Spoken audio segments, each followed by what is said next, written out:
মা, ভাত নাই। ভাত নেই মানে? তোমরা ভাত খাচ্ছ, আমি খাবো না? আমার কষ্টে উপার্জন করা টাকার ভাত আমি নষ্ট করতে চাই না। তুমি কোনো কাজ পাজ করবা না, শুধু বাইরে দিয়ে ঘুরবা, টাইমলি বাসায় এসে খাবা। আমার মাত্র এত কষ্ট করে ইনকাম করে, আর সেই টাকা খাবার তুমি এভাবে নষ্ট করবা, সেটা আমি তোকে দিব না। বৌমা, তুমি চুপ করো, চুপ করে খাও। আমার ছোট ছেলের জন্য আপনার এত মায়া, আর যেই ছেলে এত কষ্ট করে ইনকাম করে আপনাদের খাওয়াইতেছে, তার জন্য খুব মায়া নেই? চুপ করবে কেন? বাবা তো ঠিকই বলছে, এই সংসার এখনো আমার কথায় চলে। তুমি যদি ওকে ভাত দাও তাহলে ওর মতো তোমাকে ওই বাড়িতে না খেয়ে থাকতে হবে। আব্বা, মাথা বার করবেন না তো। কিছু মানুষের না লজ্জা শরম। আরে বিদেশ যাওয়া, ডলার কামানো কি এত সহজ? হ্যাঁ, বিদেশ যাইতে কত টাকা লাগে তুই সেটা জানোস? আমরা সবাই মিলে যদি তোকে টাকা দেই, সেই টাকা যে মার যাবে না, এটার কোনো গ্যারান্টি আছে? আজকে থেকে আমার একটাই ছেলে, রাখি। রাকিব নামে যে আমার একটা ছেলে ছিল, এটা আমি ভুলে গেলাম। এই রুটিটা দেবে না, আগের 1250 টাকা পাই, ওই টাকা দিয়া তারপর রুটিটা দেবেন। আমার কিন্তু একটু মানে জরুরি, 5,000 টাকা দিতে পারবি?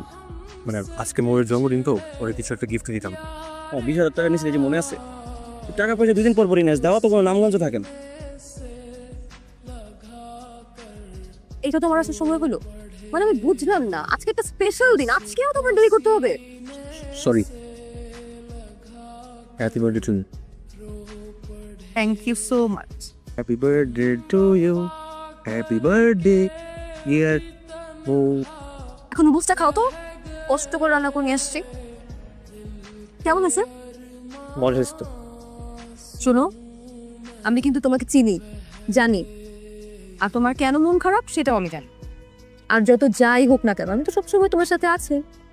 তোমার সুখে দুঃখে সবসময় আমি তোমার পাশে থাকি। তোমার মতো করে আর কেউ আমাকে বুঝবে না কখন। আমার জীবনে যদি আর কেউ নাও থাকে, শুধু তুমি আমার পাশে থাকলেই হবে, আমার আর কিচ্ছু লাগবে। I love you. একটু আই তো খাও। খাবার। এই চুপচাপ খেয়ে নে। আমি খাবো না। রাগ করছিস কেন? খিদে পেয়েছে না? খেয়ে নে বাবা। না, আমি খাবার খেলে তো তোমাদের খাবারের ওয়েস্ট হয়, নষ্ট হয়। মা, আমি কি কম চেষ্টা করি? আমি জানি তো, আমি জানি তুই চেষ্টা করিস। আমি মা না, আমি তোর সব কথা জানি। আমি আল্লাহর কাছে বলি, আল্লাহ আমার ছেলেকে তুমি অনেক পূর্ণ করো। বিসমিল্লাহ বল। তোমার কেন বললাম মানে খাবার দিবা, তারপরে তুমি কেন দিলা? বলার জন্য দরদ উতলায়া পড়ে না? আরে তোর কি লজ্জা শরম কিচ্ছু নাই? হ্যাঁ, এই বুড়া বাপের ঘরে বুড়া বাপের ঘাড়ে বসে যে খাস, একটু লজ্জা করে না? এই কি হয়েছে? কিছুই হয়নি। তাহলে গতকাল রাতে তুমি কোথায় ছিলে? কোথায় আর থাকবো, বাসায় ছিলাম। আরেকবার সুযোগ দিতেছি, সত্যি কথাটা বলো, কোথায় ছিলে? তো আমি কি মিথ্যা কথা বলতেছি নাকি? সত্যিই তো বলতেছি। তুমি এগুলা কোথায় পেয়েছো? এগুলো আমি কোথায় পেয়েছি সেটা তো তোমার জানা দরকার নেই, কিন্তু এই তুমিই তো আমাকে বলছি না যে পৃথিবীতে আমার পাশে আর কেউ থাকুক আর না থাকুক, তুমি শেষ পর্যন্ত আমার পাশে থাকবা। রাকিব, তুমি আমাকে ভুল বুঝতেছো। আমি তাই তুমি ভুল বলছো, যদি তোর কাছে রাখ। আমার বন্ধু বান্ধব আমার আগেই বলছিল তোর মধ্যে একটা থার্ড ক্লাস মেয়ের সাথে প্রেম না করতে। আমি তো শুনি নাই, সবকিছুর বিপরীতে যে আমি তোর সাথে প্রেম করছি, আর তুই আমার কি দিছস? এই তার নমুনা। আমারও কিন্তু এতদিন ধরে অনেক কিছু বলার ছিল, আমি কিন্তু কিছু বলি নাই। বয়ফ্রেন্ড হওয়ার কোনো যোগ্যতাই তোমার নাই। আজকে থেকে তোমার সাথে আমার ব্রেকআপ। শোনো, সময় আমারও আসবে, আর সেই দিন আমি তোমার চাইতে 1000 গুণ ভালো একটা মেয়ের সাথে প্রেম করে আমি তোমার দেখাই দিই। দোস্ত, এখন তো আমাদের অফিসের লোক না, পসিবল না। আঙ্কেলের সাথে একটু কথা বলে দেখবি, আঙ্কেল হয়তো ম্যানেজ করতে পারবে। আর দোস্ত বললে তো হয় না, পোস্টটা তো খালি থাকতে হবে, তাই না? বন্ধু তুই একটু বাইরে যা, আমার একটু ইম্পর্টেন্ট কল আসছে তো, কথা বলি তারপরে তুই আয়। কি এমন ইম্পর্টেন্ট কল ধরে আবার বাইরে যেতে হবে? কতক্ষণ ধরে আমি তোমাকে কল করতেছি, হ্যাঁ তুমি আমার ফোন ধরো না কেন? আমরা লাঞ্চ করতে যাবো না? ওইখানে কি করে? দোস্ত শোন, বয় বয়। আর তুমি না মানে দেখতে স্যার কল ধরতেছি না, তোমার এখনই আসতে হবে।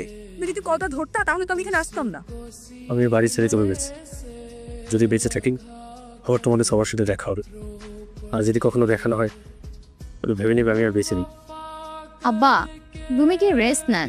এসব দেখলে আরো মাথা ব্যথা বাড়বে। এই, তুমি আসো। Excuse me. এই, কে আপনি? আরে কি আশ্চর্য, কথা বলছেন না কেন? আপনি কাকে আম্মা, আম্মা, কত খুঁজছি তোকে, একটু রাত ঘুমোতে পারিনি। তোমার মনে আছে মা, তুমি আমাকে দিয়েছিলে? দেখো না, রাকিব ফিরে এসেছে। মা, আমি এটুকু লন্ডনে ছিলাম, আজকে আমি লন্ডন থেকে দেখতে ব্যাক করলাম। লন্ডন?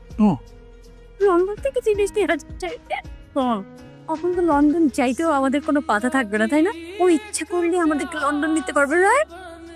এই তোর বয়ফ্রেন্ড কি আদৌ আসবে? আর তো কম চলে আসবে। আসলে এতদিন লন্ডনে ছিল, দেশে আসছে তো সেজন্য হয়তো লেট হচ্ছে। আর লন্ডন থেকে আসে ভালো কথা, ভালো কোনো একটা রেস্টুরেন্টে নিয়ে বসাবে। এই প্রেম বাগানে কেন নিয়ে আসছে? আপু এই জায়গাটা ওর খুব পছন্দের জায়গা, একটু পরে ফ্রি হবো। কেমন আছো? কেমন আছো তুমি? আমি খুব ভালো আছি, তুমি ভালো আছো? ভালো আছি। আপু রাকিব আপু কেমন আছেন আপনি? ভালো আছি, আপনি? আরে চিন্তা ভাই, ও মাই গড, গোল্ড! একদম 22 ক্যারেট। আজকে আপনাদের প্রথম দেখা হয়েছে, প্রথম দেখাতে এত পার্সোনাল কথা কি আছে? আমাদের একজন আরেকজনকে অনেক আগে থেকেই চিনি, যেহেতু আমাদের প্রথম দেখা কিছু পার্সোনাল কথা তো থাকতেই পারে।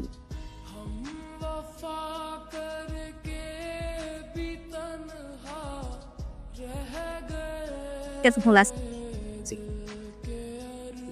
আপু রাকিব, চল খাইতে চল। তোর ভাবি তোর জন্য নিজ হাতে অনেকগুলো মজার মজার খাবার রান্না করছে। তোমাদের আবদারটা কি বলে ফেলো শুনো। তুই না আমার জন্য কি গিফট আনছিলা, গিফটটা দাও। তোমরা এটা স্টার্ট করো, এই টাকাটা রাখো, কাজে দিবে। ভাই রাকিব, আমার না দীর্ঘদিন ধরে আমার চাকরিটা নাই, আমি সম্পূর্ণ বেটার। তুই যদি আমারে কিছু টাকা দিতি তাহলে আমি একটা ব্যবসা করতে পারতাম ভাই। তোরা এত তাড়াতাড়ি অতীত ভুলে গেছিস? তোদের মনে নেই আবার টেবিল থেকে না খাইয়ে ওকে উঠিয়ে দিয়েছিলি? সেদিন বাসা থেকে বের হওয়ার পর আপনাদের নাকি খুব জরুরি ভিত্তিতে কিডনি প্রয়োজন। ডক্টরের রিপোর্ট সবকিছু পজিটিভ, আমি চাইলেই দিতে পারবো। ভাইয়া আপনি বোঝার চেষ্টা করুন, কিডনি আমাদের ম্যানেজ হয়ে গেছে, আপনার কিডনি বিক্রি করতে হবে না। বিদেশ যেতে আপনার যত টাকা লাগে আমি দিব, যখন অ্যাবিলিটি হয় ফেরত দিয়ে দিন।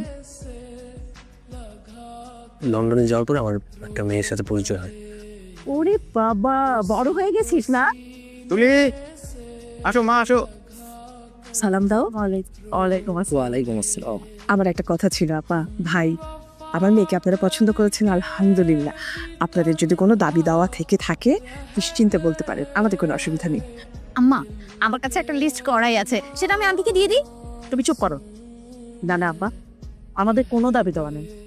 আমরা একটা বৃষ্টি মেয়ে আমরা বউ হিসেবে পাচ্ছি, সেইও। সহ্য করতে কষ্ট হয়? আমার তো তোমার এইসব নাটক দেখে হাসি পাচ্ছে। পারলে আমাকে মাফ করে দিও। যে মানুষটা অন্য একটা মানুষের মন নিয়ে খেলে, ভালোবাসা নিয়ে খেলে, আবেগ নিয়ে খেলে, তাকে আমি কখনো মাফ করতে পারি না। আপুকে এত সময় দেওয়ার কি আছে? আমি এতদিন পর দেশে আসছি, তুমি আমাকে সময় দেবে। আপুর একটু মন খারাপ, সেজন্য আপুর সাথে বসেছিলাম। আপুর 4 বছর আগে বিয়ে হয়েছিল, তারপর ওরা সেপারেশন নিয়ে নেয়। তো কেন এঙ্গেজমেন্ট করবি না? মা, আমি মৌকে ভালোবাসি। মৌকে ভালোবাসিস মানে? আমরা এখানে তুলির সাথে তোর এঙ্গেজমেন্ট করতে আসছি, আর তুই এখন বলছিস তুই মৌকে ভালোবাসিস? আমি যতদূর জানি ও একটা ডিভোর্সি মেয়ে।